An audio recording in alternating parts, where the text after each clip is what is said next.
Donc si je comprends bien, il n'a pas attendu la télévision pour devenir un héros populaire. C'est ça, même si la grande explosion de sa popularité, c'est bien sûr Disney qui l'a orchestrée un siècle plus tard. Nous sommes dans les années 1950 et Walt Disney cherche des contenus originaux pour la télévision, un média nouveau et encore méfié par Hollywood. Il a alors l'idée de raconter les grands mythes américains pour un public familial, d'où la série en 5 épisodes sur Davy Crockett qui sera diffusée à partir de 1954 sur ABC.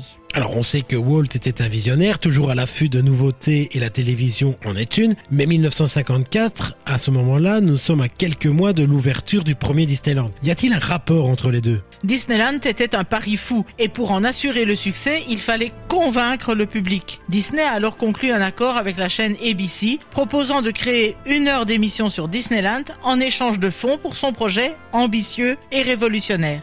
La télévision, alors en plein essor, était surtout un excellent moyen de promouvoir le parc. Il a alors décliné une série d'émissions adaptées aux différentes zones du parc. Davy Crockett, c'est la figure de Frontierland. Est-ce que l'on peut dire que Disney ne se contente pas de raconter une histoire, mais imprime une véritable culture ? Exactement. Et Walt Disney a toujours eu cette ambition, créer des récits qui s'impriment dans l'inconscient collectif. Avec Davy Crockett, il a réussi un coup de maître. Il a transformé une figure historique en héros national. Pour cela, il va s'appuyer sur tous les leviers médiatiques disponibles à travers une stratégie marketing bien ficelée. Il y a la série, sa chanson, mais il y aura aussi les jouets, les déguisements.